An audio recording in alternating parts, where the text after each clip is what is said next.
السلام عليكم ورحمة الله.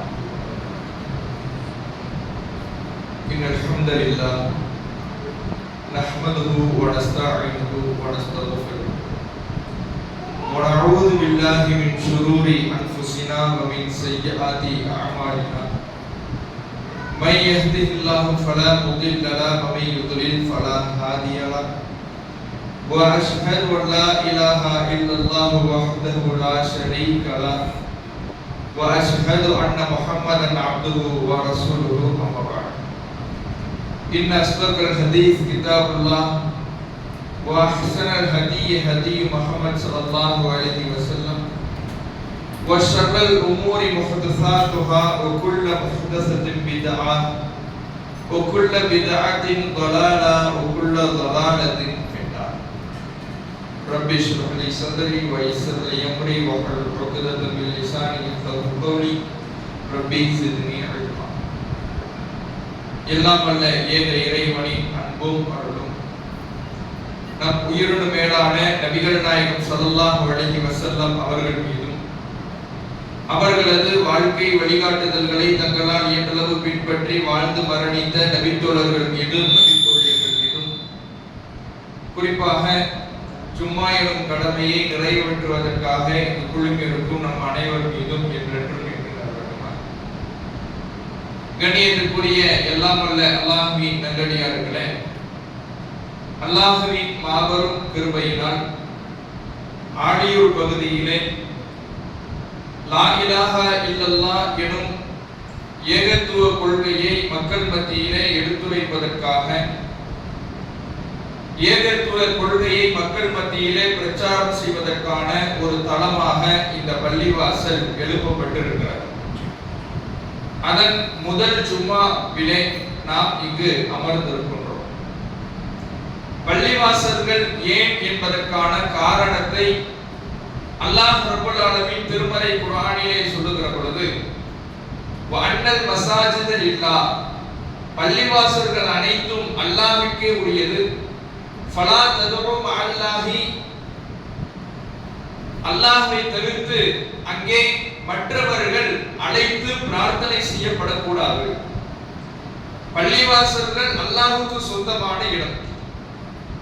இந்த இடத்தில் ஒருவன் வணங்கப்பட வேண்டும் என்றால் அது அல்லாஹ்வாக மாத்திரம்தான் இருக்க வேண்டும்.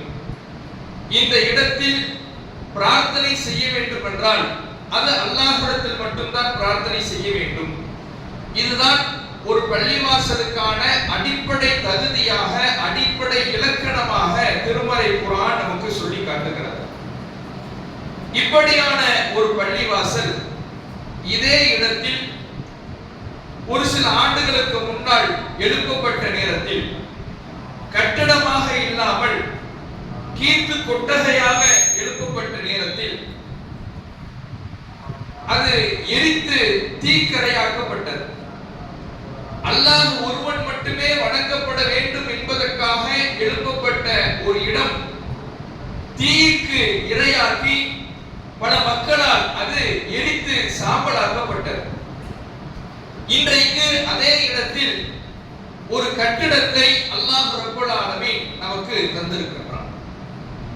ஏன் இப்படி அல்லாஹ் ஒருவன் மட்டுமே வணங்கப்பட வேண்டும் என்று சொல்லப்படும் பொழுது அங்கே எதிர்ப்பலைகள் கிளம்புகிறது, பள்ளிவாசல்கள் எரித்து சாம்பலாக்கப்படுகிறது. இதை எடுத்துரைக்கின்ற மக்கள் அடிக்கப்படுகிறார்கள், விரட்டப்படுகிறார்கள். இதற்கான காரணம் என்ன என்பதை நாம் தெரிந்து கொள்ள வேண்டும். இது இன்றைக்கு நேற்றைக்கு நடக்கின்ற விஷயம் அல்ல. நபிகள் நாயகம் ஸல்லல்லாஹு அலைஹி வஸல்லம் அவர்கள் இறுதி தூதராக தான் வாழ்ந்த பகுதியிலே, தான் பிறந்த மண்ணிலே, மக்காவிலே அல்லாஹ்வுடைய தூதரவர்கள் லா இலாஹ இல்லல்லாஹ் என்று சொன்ன சமயத்திலேயும் இது போன்று பல்வேறு விதமான சங்கடங்களையும் கஷ்டங்களையும் அல்லாஹ்வுடைய தூதரவர்கள் சந்தித்தார்கள். யாரிடமிருந்து சந்தித்தார்கள்?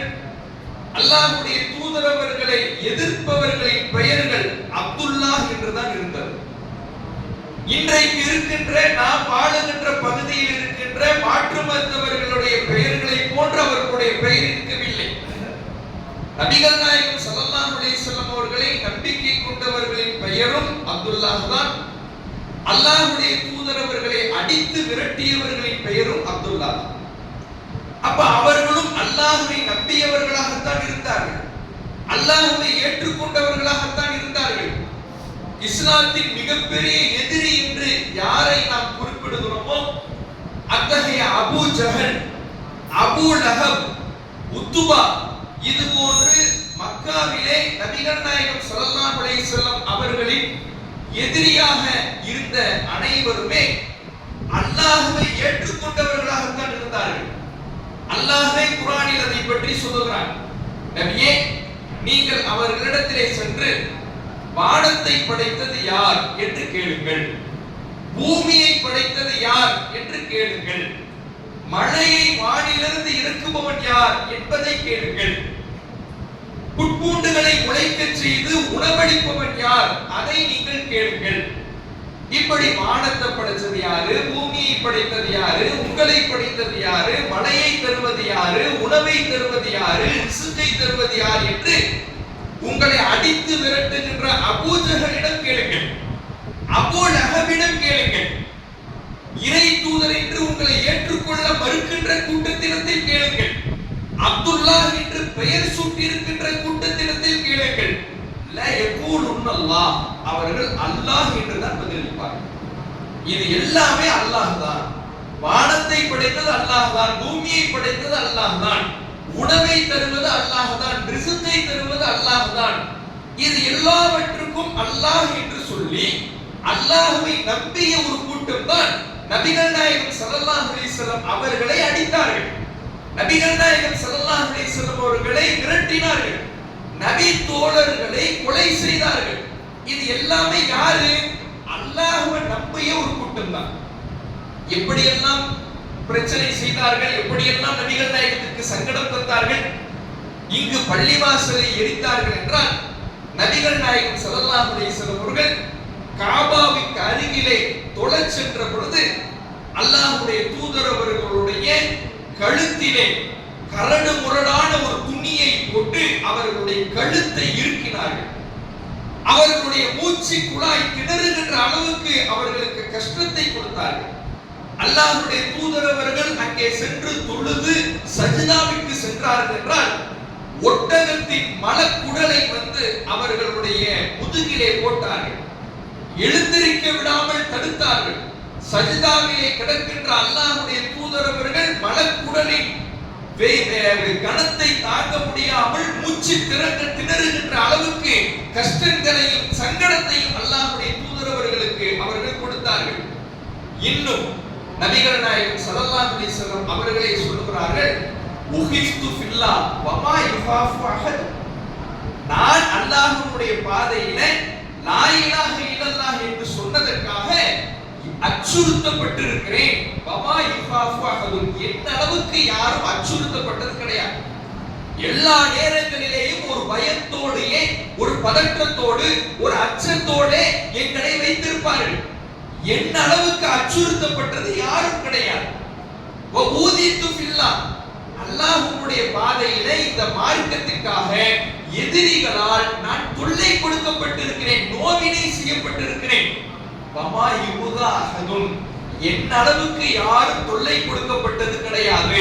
அந்த அளவுக்கு பல கஷ்டங்களை நான் அனுபவித்திருக்கின்றேன். லக்கத அத்தத் அலைய ஸலாஸுன். என்னுடைய வாழ்க்கையிலே மக்கா காலத்திலே நான் ஒரு 30 நாட்களை, ஒரு மாத காலத்தை சந்தித்தேன். அந்த ஒரு மாத காலமும் ஃபமானி துஆமுன், எனக்கு எந்த ஒரு உணவுமே கிடையாது.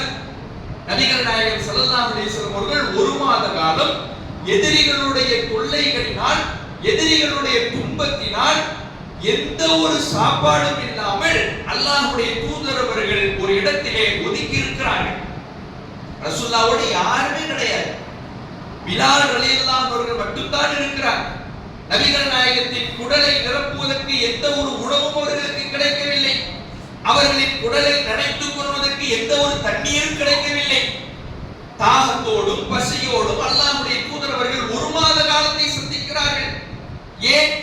வெளியே வந்தால், நபிகள் நாயகம் எதிரிகளுடைய கண்களில் பட்டால் அவர்களை கொலை செய்வதற்கும், நாடு கடத்துவதற்கும், சிறை பிடிப்பதற்கும், அடித்து துன்புறுத்துவதற்கும் ஒரு கூட்டம் அங்கே காத்துக் கொண்டிருந்தது. அவர்களை கொலை செய்து விடலாம் என்று ஒரு கூட்டம் கங்கணம் கட்டிக் கொண்டிருந்தது. எல்லா விதமான துன்பங்களை சகித்துக் கொண்டு அல்லாஹ்வுடைய தூதர் அவர்கள் இருக்கின்ற பொழுது பிலால் ரலியல்லாஹு அவர்கள் மட்டும் கூட இருக்கிறார். அவர் தன்னுடைய பிலால் ரலியல்லாஹு அவர்கள் போவார். மறைந்து மறைந்து சென்று அவர் ரசூலுல்லாஹ்வுக்காக உணவை கொண்டு வருவார். தன்னுடைய விலாப்புறத்திலே வைத்து மறைத்து மறைத்து பதுக்கி பதுக்கி நபிகள் நாயகம் ஸல்லல்லாஹு அலைஹி வஸல்லம் அவர்களுக்காக மிகச்சிறிய உணவு, ரொம்ப 2 பேர் 3 பேர் நல்ல தாராளமாக சாப்பிடுகின்ற அளவுக்கு உணவு இல்லை. விலாப்புறத்துல மறைச்சு எடுத்துட்டு வரதா இருந்தா எவ்வளவு உணவு மறைச்சிட்டு வர முடியும்? ஒரு குறைவான, அன்றைய காலத்தில் இருந்த ஒரு சின்ன ரொட்டி துண்டையோ ஓரிரு பேரித்தம்பழங்களையோ தான் கொண்டு வரலாம். அந்த அளவுக்கு உணவை தான் பிலால் ரலியல்லாஹு அவர்கள் மறைந்து மறைந்து எடுத்து வருகிறார். அதைத்தான் நாங்கள் இருவரும் உண்டோம் என்று நபிகள் நாயகம் ஸல்லல்லாஹு அலைஹி வஸல்லம் அவர்கள் சொல்லுகின்ற அளவுக்கு உணவு இல்லாமல், தண்ணீர் இல்லாமல் கஷ்டப்பட்டிருக்கிறார்கள்.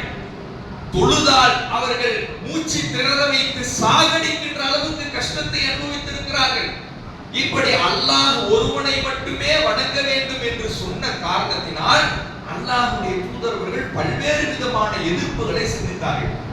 நபிகள் நாயகம் ஸல்லல்லாஹு அலைஹி வஸல்லம் அவர்கள் மட்டுமல்ல, ரசூலுல்லாஹை ஒருவர் ஏற்றுக்கொண்டார் என்று தெரிந்தால், நபிகள் நாயகம் ஸல்லல்லாஹு அலைஹி வஸல்லம் அவர்களை ஒரு மனிதன் நம்பிக்கை கொண்டு விட்டார், லா இலாஹ இல்லல்லாஹ் முஹம்மது ரசூலுல்லாஹ் என்ற கலிமாவை சொல்லிவிட்டார் என்று தெரிந்தால், அவரை மூச்சிறைக்கின்ற அளவுக்கு ஒரு நபரை பல நூற்றுக்கணக்கானவர்கள் சேர்ந்து கொண்டு அடிக்கின்ற நிலைமை அன்றைக்கு இருந்தது. அபூதர் என்ற ஒரு மனிதர் வெளியூரில் இருந்து வருகிறார், நபிகள் நாயகத்தை பற்றி தெரிந்து கொள்வதற்கு வருகிறார். ஒரு கட்டத்திலே ரசூலுல்லாஹை கஷ்டப்பட்டு சந்தித்து தெரிந்து கொள்கிறார்.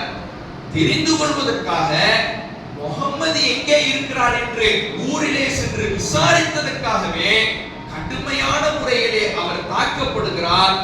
எந்த அளவுக்கு தாக்கப்படுறார்னா, அவர் அணிந்திருந்த வெள்ளை நிற ஆடைகள் சிவப்பு நிறமாக இரத்தத்தினால் மாறுகின்ற அளவுக்கு கடுமையாக தாக்கப்படுகிறார். ஆள் சுயநிலைவே இல்லாமல் மயங்கி கீழே விழுந்து விடுகிறார். எதற்காக? முஹம்மது எங்கே இருக்கிறார் என்ற ஒரே ஒரு விசாரணைக்காக இங்க கேள்வி கேட்கிறார். ஊருக்கு வந்து முஹம்மது எங்கே இருக்கிறாரு அப்படின்னு விசாரிச்சதற்காகவே இவ்வளவு அடி உதை. ஒரு கட்டத்துல எப்படியே ரசூலுல்லாஹ் போய் சந்திச்சிடுறார். சந்தித்து விட்டு எந்த அடி வாங்கினாரோ, எந்த இடத்தில் விரட்டப்பட்டாரோ, எந்த இடத்தில் அவருடைய வெள்ளை நிற ஆடை ரத்தத்தால் சிவப்பு நிறமாக மாறியதோ, மயங்கி சுயநினைவு இல்லாமல் விழுந்தாரோ, அதே இடத்திற்கு மீண்டும் வந்து அஷ்ஹது அல்லா இலாஹ இல்லல்லாஹ் வ அன்ன முஹம்மது ரசூலுல்லாஹ் என்ற இஸ்லாத்தின் அடிப்படை கொள்கையை அவர் முழங்குகிறார். யோசிச்சு பாருங்க, நபிகள் நாயகம் ஸல்லல்லாஹு அலைஹி வஸல்லம் அவர்களும் சரி, அவர்களோடு இருந்த நபி தோழர்களும் சரி, கடுமையான முறையிலே இந்த கொள்கையை சொன்ன ஒரே காரணத்திற்காக தாக்கப்பட்டிருக்கிறார். அவர்களை அன்றைக்கு தாக்கியவர்களும், அவர்களுக்கு அன்றைக்கு கஷ்டத்தை கொடுத்தவர்களும் அல்லாஹ்வை நம்பியவர்கள் தான். இன்றைக்கு அதே நபிகள் நாயகம் சொன்ன கொள்கையை இன்றைக்கு நாம் சொல்லுகிற பொழுது, நாம் எடுத்துரைக்கின்ற பொழுதும், பள்ளிவாசல்களை கொளுத்துபவர்களும், பள்ளிவாசலை விட்டு பள்ளிவாசலுக்கு தொந்தரவு கொடுப்பவர்களும், இந்த கொள்கையை சொல்பவர்களை அடித்து விரட்டுபவர்களும் அல்லாஹ்வை நம்பிக்கை கொண்டவர்கள் தான். அப்ப எங்க நாமளும் அவங்களும் வித்தியாசப்படுறோம்? ரசூலுல்லாஹ் அபூ ஜஹல் எங்க வித்தியாசப்பட்டாங்க? எந்த இடத்தில் அவர்களுக்கு இந்த கொள்கை கோபம் ஊட்டுகிறது என்பதை நாம் தெளிவாக புரிந்து கொள்ள வேண்டும். இஸ்லாத்தின் அடிப்படை கொள்கை லா இலாஹ இல்லல்லாஹ் என்பது நம்ம அனைவருக்குமே தெரியும். இந்த லா இலாஹ இல்லல்லாஹ்ல அல்லாஹ்வை தவிர வேறு இறைவன் இல்லை என்பதை நம்ம எல்லோரும் தெரிந்து வச்சிருக்கோம். இதனுடைய இன்னொரு பகுதி, இறைவனுக்கு எந்த விதத்திலேயும் இணை வைக்க கூடாது, அல்லாஹ்வுக்கு கடுகளவும் ஷிர்க் வைக்க கூடாது என்பதுதான் இந்த கலிமா நமக்கு சொல்லி தருகின்ற முக்கியமான பகுதி. அல்லாஹ்வை வணங்கணும்ங்கிறது எப்படி லா இலாஹ இல்லல்லாஹ்ங்கற கொள்கையில இருக்குதோ, அல்லாஹ்வை தவிர யாரையும் எதையும் அணுவளவு கூட வணங்க கூடாது என்பதும் அதே லா இலாஹ இல்லல்லாஹ் கலிமாவுல இருக்கு. அல்லாஹ் குர்ஆனிலே சொல்கிறான், வல்லதீன ததுஊன மின் தூனிஹி மா யம்லிகுன மின் கித்மிர்.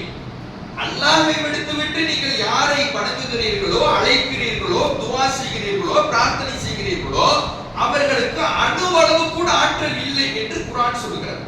அப்ப அல்லாஹ்வை தவிர்த்து இறைவனை நம்புவதை போல அணுவளவு நம்பிக்கையை ஒரு மனிதரின் மீது வைத்தாலும், ஒரு பொருளின் மீது வைத்தாலும், அதுதான் இஸ்லாம் தடை செய்த ஷிர்க், இணை வைத்தல். இந்த இணை வைத்தலுடைய விபரீதம் என்ன? மை யுஷ்ரிகு பில்லாஹ் ஃபகத் ஹர்ரமல்லாஹு அலைஹி ஜன்னah. யார் அல்லாஹ்வுக்கு இணை வைக்கிறாரோ அல்லாஹ் அவருக்கு சொர்க்கத்தையே ஹராம் ஆக்குகிறான். சொர்க்கம் ஹராம்னா என்ன? இன்னைக்கு நமக்கு அல்லாஹ் பல விஷயங்களை ஹராம் ஆக்கி இருக்கான். பன்றி கறி சாப்பிடக்கூடாது ஹராம் அப்படின்னா என்ன அர்த்தம்? அதை நெருங்க கூட கூடாது, அதை சாப்பிடுவதற்கான முயற்சி கூட நம்ம இடத்துல இருக்கக்கூடாது, அதன் பக்கமே சென்று விடக்கூடாது, அதான் அர்த்தம். அப்ப சொர்க்கமே ஹராம்னா சொர்க்கத்தின் வாடையை கூட ஒரு மனிதனால், இணை வைத்த மனிதனால் நுகரவே முடியாது. நிரந்தர நரகத்தில் கிடக்க வேண்டும், என்றென்று நிரந்தர நரகத்தில். அப்ப இவ்வளவு பெரிய மாபாதகமான செயலாக இணை வைத்தல் என்ற இந்த ஷிர்க் என்பது இருக்கிறது. இதை புரிந்து கொள்வதில்தான் அன்றைக்கு நபிகள் நாயகம் ஸல்லல்லாஹு அலைஹி வஸல்லம் அவர்களுடைய காலத்தில் இருந்த அபூஜஹலும் முரண்பட்டார்கள். இன்றைக்கு நம்மை எதிர்ப்பவர்களும் இந்த பள்ளிவாசலை முடக்குபவர்களும் இருக்கிறார்கள். எதுல வேறுபடுறாங்க? அல்லாஹ்வை வணங்கணும்ங்கிறதுல ஒன்றுபட்டாலும் இணை வைக்க கூடாதுங்கிறதுல வேறுபடுறாங்க. இணை வைப்புனா என்னங்கிறத புரிஞ்சுக்கல. என்ன நினைச்சுக்கிறாங்க? இணை வைப்புனா அல்லாஹ்வும் ஒரு இறைவன், இதோ இந்த மனிதரும் ஒரு இறைவன், சரிக்கு சமமாக ஆக்குவது, இதுதான் இணை வைத்தல் நினைக்கிறான். அல்லாஹ் அதை மட்டும் இணை வைத்தல்னு சொல்லல. அல்லாஹ்வை நம்புவதை போல ஒரு அணுவளவு நம்பிக்கையை, ஒரு கடுகளவு நம்பிக்கையை ஒரு மனிதனின் மீதோ ஒரு பொருளின் மீதோ ஒரு படைப்பினத்தின் மீதோ வைத்தாலும் அதுவும் இணை வைத்தல் தான். அந்த இணை வைத்தலும் நிரந்தர நரகத்திற்கு தான் அழைத்து செல்லும். அந்த இணை வைத்தலும் மறுமையில நஷ்டத்தை தான் ஏற்படுத்தும் என்பதை புரிந்து கொள்வதில் தான் அன்றைக்கு இருந்த அபூஜஹலும் முரண்பட்டான், இன்றைக்கு இருக்கின்றவர்களும் முரண்படுகிறார். யோசிச்சு பாருங்க, அல்லாஹ்வுக்கு ஒரு இணை வைப்பதற்கு என்ன முகாந்திரம் இருக்குது? ஒரு முகாந்திரம் இருக்கணும்ல. இஸ்லாமிய மார்க்கம் எதனால் நிறுவப்பட்டது என்றால் ஆதாரத்தினால் நிறுவப்பட்டது.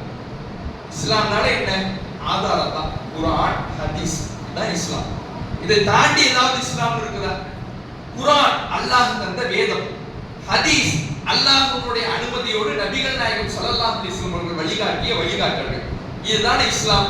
அப்ப இதுக்குள்ள தான் நம்முடைய கொள்கைகள் இருக்க வேண்டும், இதற்குள்ளே தான் நம்முடைய இஸ்லாமிய செயல்பாடுகள் இருக்க வேண்டும், இதற்குள்ளே தான் நம்முடைய வணக்க வழிபாடுகள் இருக்க வேண்டும். அல்லாஹ்வுக்கு ஒரு இணையை கற்பிப்பதற்கு ஏதாவது ஒரு ஆதாரம், ஏதாவது ஒரு முகாந்திரம் இருக்குதா? யோசிச்சு பாருங்க. நாம அல்லாஹ்வுக்கு ஒரு இணை வைக்கிறோம். இன்னைக்கு தர்கா வழிபாடு வழிபடுறாங்க, அது ஒரு இணை வைப்பு காரியம். அவங்க சொல்றது என்ன?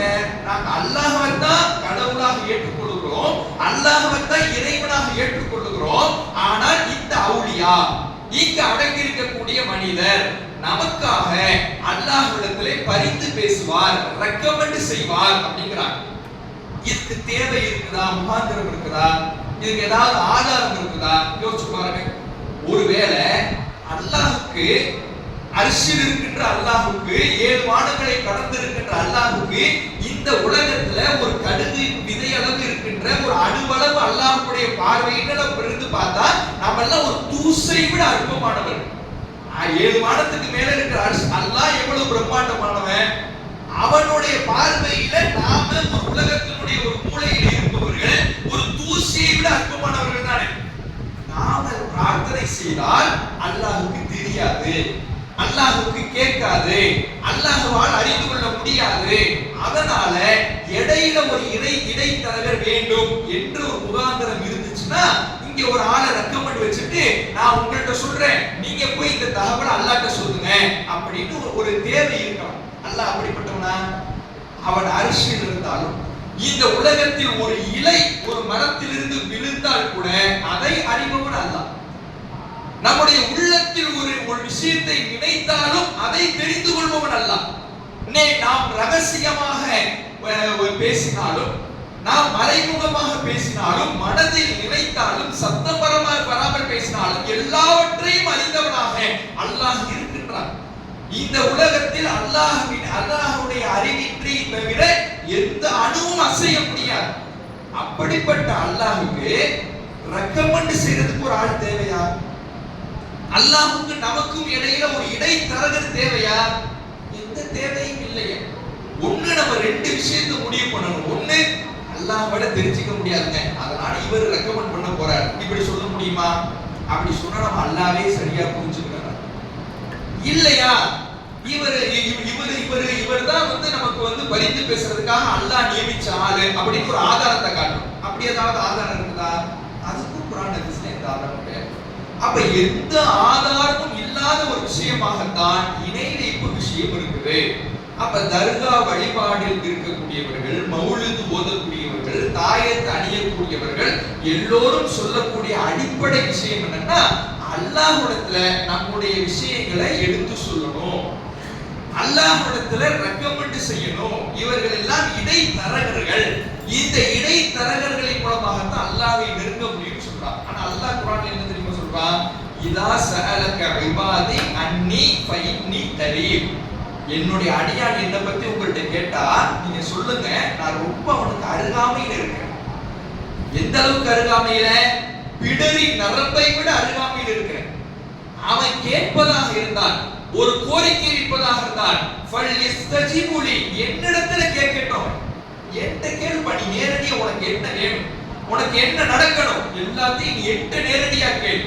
உனக்கு அருள் புரிவதற்கு நான் தயாராக இருக்கிறேன், உன்னை மன்னிப்பதற்கு நான் தயாராக இருக்கிறேன் என்று அல்லாஹ் ரப்பல் ஆலமீன் எல்லாவற்றுக்கும் தயாராக இருப்பதாக, எல்லாவற்றையும் அறிந்தவனாக இருப்பதாக நமக்கு குர்ஆனில் சொல்லி இருக்கின்ற பொழுது, இல்லை இல்லை நான் இவர் மூலமாகத்தான் கேட்பேன்னா, ஒண்ணு நம்ம அல்லாஹ்வை தப்பாக புரிஞ்சிருக்கணும், இல்லைன்னா அல்லாஹ்வே நேரடியாக அவருக்கு அதிகாரத்தை கொடுத்திருக்கணும். அப்படி ரெண்டுத்துக்குமே நமக்கு எந்த ஆதாரமே இல்லை.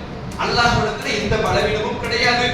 அந்த மனிதருக்கு அல்லாஹ் அதிகாரம் கொடுத்திருப்பதாக நீ என்கிட்ட கேட்டு சொல்லுப்பா, அவன் என்ன சொல்றானோ அதை கேட்டு என்கிட்ட எடுத்து சொல்லு. அப்படி அவருக்கு அல்லாஹ் சொல்லி இருக்கிறானா? அப்படி குர்ஆன்ல அல்லாஹ் எங்கேயாவது சொல்லி இருக்கிறானா? தாலிபு தர்காவில் இருக்கிறவருக்கு நான் ஒரு அதிகாரத்தை கொடுத்திருக்கிறேன், என் சார்பா அவரை நியமிச்சிருக்கிறேன், அல்லாஹ் எங்கேயாவது சொல்லி இருக்கிறானா? நான் ஒரு தர்காவில் அடங்கி இருக்கிறவருக்கு நான் ஒரு பெர்மிஷன் கொடுத்திருக்கிறேன், என் சார்பா அவரை நியமிச்சிருக்கிறேன், அவர்கிட்ட போய் நீங்க கேளுங்க, அவர் எனக்கு சொல்லுவாரு, அல்லாஹ் குர்ஆன்ல சொல்லி இருக்கிறானா? ரசூலுல்லாஹ் முன்னறிவிப்பு செஞ்சாங்களா? எந்த ஆதாரமும் இல்லாத பொழுது அது எப்படி சரியான கொள்கையாக இருக்க முடியும்? இதை ஏற்றுக்கொள்ள மனம் இல்லாதவர்கள் தான் நபிகள் நாயகம் ஸல்லல்லாஹு அலைஹி வஸல்லம் அவர்களுடைய காலத்தில் இருந்தார்கள். அன்றைக்கு அவர்கள் லாத்து, உஸ்ஸா, மனாத்து போன்ற சிலைகளை வடிவமைத்தார்கள். இப்ராஹிம் நபியினுடைய சிலையை வைத்திருந்தார்கள். இப்ராஹிம் நபியை விட ஒரு சிறந்த மனிதர் உண்டா? கலீலுல்லாஹ், அல்லாஹ்வுடைய உற்ற தோழர் என்று இறைவனாலேயே புகழப்பட்ட ஒரு மனிதராக இப்ராஹிம் நபி இருந்தார்கள். அந்த இப்ராஹிம் நபியினுடைய சிலையை வைத்து இப்ராஹிம் நபி துவா செஞ்சாங்க. இப்ராஹிம் நபியே எங்களுக்கு ரிஸ்க் தர அல்லாஹ்விடத்துல பரிந்துரை செய்யுங்க, இப்ராஹிம் நபியே எங்களுடைய வாழ்வாதாரத்தை உயர்த்த அல்லாஹ்விடத்துல பரிந்துரை செய்யுங்க. யாருக்கு துவா செஞ்சாங்க? இப்ராஹிம் நபி துவா செஞ்சாங்க. ஆனால் அந்த விஷயத்தையே அல்லாஹ் கண்டிக்கிறான். இப்ராஹிம் யாரு? உங்களை மாதிரி ஒரு மனிதர் தான். கலீலுல்லாஹ் என்ற ஒரு அந்தஸ்தை நான் கொடுத்திருக்கிறேனே தவிர அவரிடத்துல நீங்கள் பிரார்த்தனை செய்வதற்கான அதிகாரத்தை அவருக்கு நான் கொடுக்கல. அவருக்கு எனக்கு இடைத்தரகராக இருக்கின்ற பெர்மிஷன் அவருக்கு நான் கொடுக்கல. நீங்கள் இருப்பது தவறான கொள்கை என்பதை நபிகள் நாயகம் ஸல்லல்லாஹு அலைஹி வஸல்லம் அவர்களின் மூலமாக அல்லாஹ் நிலைநாட்டி இப்ராஹிம் நபியினுடைய சிலை உட்பட அனைத்தையும் அல்லாஹ்வுடைய தூதர் அவர்கள் உடைத்து நொறுக்கினார். இன்றைக்கு அதே வடிவம் தான். இவர் எவ்வளவு பெரிய மகான் தெரியுமா? எவ்வளவு பெரிய அவுலியா தெரியுமா? அவர் எவ்வளவு பெரிய தொழுகையாளி தெரியுமா என்று சில மனிதர்கள் இறந்தவுடன் அவர்களுடைய சிறப்புகளை சொல்லி அவர்கிட்ட நம்ம துவா செய்வோம், அவர்கிட்ட நாம கேட்போம், அவர் நமக்கு ரெக்கமெண்ட் செய்வார். இப்ராஹிம் நபியிடத்திலேயே அந்த ரெக்கமெண்டுக்கு வேலை இல்லங்கும் பொழுது இப்ராஹிம் நபியை விட சிறந்தவர் இந்த ஆலிம் தர்காவில் அடங்கி இருக்கிறவரா? இப்ராஹிம் நபியை விட சிறந்தவர் நாமூர் தர்காவில் அடங்கி இருக்கிறவரா? எந்த மனிதரையுமே இப்ராஹிம் நபியை விட ஒப்பிட முடியாது. அப்படிப்பட்ட இப்ராஹிம் நபியிடத்திலேயே துவா செய்வதை இஸ்லாமிய மார்க்கம் தடுக்கிறது என்கின்ற பொழுது இன்றைக்கு இருக்கக்கூடியவர்களிடத்திலே அந்த முகாந்திரமே இல்லை. இதைத்தான் அல்லாஹ் குர்ஆனிலே லா புர்ஹான லஹு, யார் அல்லாஹ்வை விடுத்து மற்றவர்களிடத்துல துவா செய்றாங்களோ அவங்களுக்கு எந்த ஆதாரமும் எந்த முகாந்திரமும் கிடையாது. பொதுவாக எப்போது இந்த கருத்தியல் ரீதியான பிரச்சாரத்துல எப்போது கோபம் ஏற்படும், எப்போது எதிர்க்க துவங்குவார்கள், அடிக்க துவங்குவார்கள், விரட்ட துவங்குவார்கள்னா ஆதாரம் இல்லாத போதுதான். ஆதாரம் இருந்து ஆதாரத்தை காட்டிட்டு விடுவாங்க. இப்ப நாம சொல்றோம் அல்லாஹ் மட்டும்தான் வணங்கணும், அல்லாஹ்வுக்கு இணைக்க கூடாது, இணைத்தரக கூடாது, தாயத்து கூடாது, அதுக்கெல்லாம் இந்த குர்ஆன் சொன்னது இருக்குது, ஹதீஸ் இருக்குது, ஆதாரத்தை காட்டணும். கருத்தியல் ரீதியாக இதை எதிர்கொள்பவர்கள் இதற்கான ஆதாரத்தை கொடுக்கணும். இந்த பாருங்க, சாவுன மீது பாதுஷாவை வணங்குறதுக்கு அவருக்கு துவா செய்யறதுக்கு குர்ஆன்ல இந்த வசனம் இருக்குது பாருங்க, ஹதீஸ்ல இந்த நம்பர், புகாரியில இந்த நம்பர்ல இருக்குது பாருங்க, ஆதாரத்தை கொடுத்துட்டாங்கன்னா கருத்து பரிமாற்றம். அப்படி ஆதாரம் இல்லைன்ன உடனே அவங்களுக்கு தோணும். இந்த கருத்தை எதிர்கொள்ள மனம் அவர்களுக்கு ஏற்றுக்கொள்ள மறுக்கிறது. இந்த கோபத்தின் விளைவாக தான் ரசூலுல்லாஹின் மேல் அவர்கள் என்ன பண்ணாங்க? ஒட்டக மலக்கூடலை போட்டு தொட தடுத்தார்கள். நபிகள் நாயகத்தை மக்காவை விட்டு விரட்டி அடித்தார்கள். நபி தோழர்களை கொன்று போட்டார்கள். இன்றைக்கு பள்ளிவாசலை எரித்தார்கள், ஊரை விட்டு விரட்டினார்கள், ஜனாசாவை அடக்க இடம் தர மறுத்தார்கள். காரணம் என்ன? ஆதாரம் இல்லை. அப்ப இஸ்லாமிய மார்க்கம் என்பது ஆதாரத்தின் அடிப்படையில் தான் தீர்மானிக்கப்பட வேண்டுமே தவிர, காலம் காலமாக நாம் இந்த கொள்கையில் தான் இருந்தோம், என்னுடைய முன்னோர்கள் இந்த கொள்கையில் தான் இருந்தார்கள், என்னுடைய மூதாதையர்கள் இந்த கொள்கையில் தான் இருந்தார்கள், ஊர் மக்கள் பெரும்பான்மையானவர்கள் இந்த கொள்கையில் தான் இருந்தார்கள் என்று இஸ்லாமிய கொள்கையை தீர்மானிக்க கூடாது.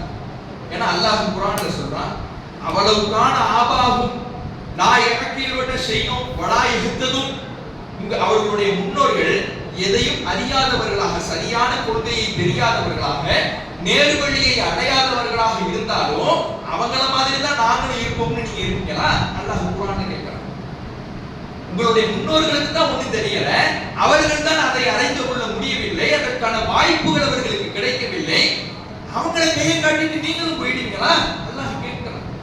இதற்கு நாம் நாளை மறுமையில என்ன பதில் வைத்திருக்கிறோம் என்பதை ஒவ்வொருவரும் சுய பரிசோதனை செய்து நம்முடைய கொள்கை ஆதாரத்தின் அடிப்படையில் தீர்மானிக்கப்பட்டிருக்கிறதா என்பதை நாம் நம்முடைய கொள்கையை சுய பரிசோதனை செய்து கொள்ள வேண்டும். அல்லாஹ் நம் அனைவரையும் நம்முடைய தொழுகையிலே நாம் எப்படி இஹ்தின ஸிராத்தல் முஸ்தகீம் ஸிராத்தல் லதீன அன்அம்த அலைஹிம் கைரில் மக்தூபி அலைஹிம், இறைவா எங்களுக்கு நேரான வழியை காட்டு, யாருக்கு நீ அருள் புரிந்தாயோ அவர்களுடைய வழியை காட்டு, நீ யாரின் மீது கோபம் கொண்டாயோ அவர்களுடைய வழியில் எங்களை பயணிக்க வைக்காதே, நேரான பாதையில் எங்களை செலுத்தி என்று ஒவ்வொரு தொழுகையிலையும் நம்ம துவா செய்கிறோமோ அந்த துவாவிற்கேற்ப நமக்கு அல்லாஹ் நேர் வழியை காட்டுவானாக என்று துவா செய்து எனது உரையை நிறைவு செய்கின்றேன்.